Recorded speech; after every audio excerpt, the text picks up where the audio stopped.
What's up, everybody? Welcome to Podcast Now Plus. I'm Alex, and in this video, I want to talk about Sleeping Dogs, the movie. And gotta be honest, kind of forgot this thing even existed. I guess it's officially dead, but we're gonna talk about that in this video. But the main point here is I just kind of want to stress, number one, how good that game was, and just the absolute crime. I know I've seen a lot of, and I think this is actually what this movie being canceled has brought us, is a lot of under the radar kind of fans saying, you know what, it's one of the biggest crimes out there that this franchise or this one game didn't become more, right? I mean, it's actually kind of sad that we were banking off a movie of 5, 6, 7, 8 years ago when really, if Square Enix was smart and really smart, they would have given us like a trilogy of these games. At the end of the day, they made the decisions that they make. We know Square Enix is notorious for games doing pretty okay and then saying that they failed to meet expectations. They're a little bit like EA in that way, but Sleeping Dogs, yes, it didn't sell to the moon or anything, but it's one of the better open world, like rival GTA type games that are out there, and it got nothing. And so in terms of the actual news for the movie, it was actually, I think, pitched, and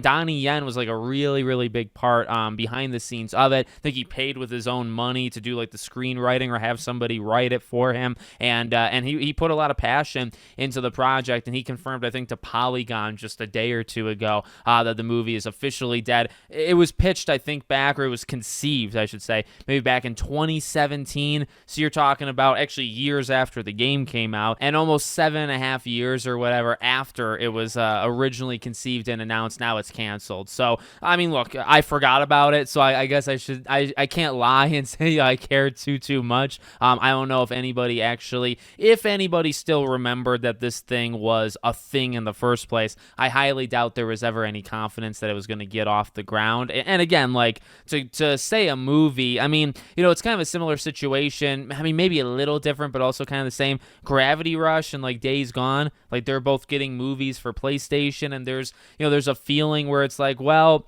the franchises are dead, right? I mean, Gravity Rush became a franchise with 1 and 2. Days Gone just had the 1, and it's like, it's kind of weird that you're even getting a movie, even though it's like, well, it's keeping the franchise alive, I guess, in some way, and that's the positive way. That's the way I kind of look, specifically kind of towards Gravity Rush, where it's like, it's such a good game, such a good IP, at least it's getting a movie. But then you think in your head, well, like, why are we even here? Why are we even talking about a movie? It deserves another game. Days Gone deserves another game. Does it really need a movie? Is that going to help it in any massive way? I mean, maybe the movie can help it get a game later, but it was conceived as a game, and this is the same thing for Sleeping Dogs. It's just what I don't get. When you expect the movie to then spin off a game, it's like, well, it's based off a game, so really the game should spin off another game, not a movie should spin off a game. I just have never really understood that. I feel like we've kind of gone backwards as an industry in the gaming industry, but it is what it is. Sleeping Dogs deserves more. It always did. It did get the remaster.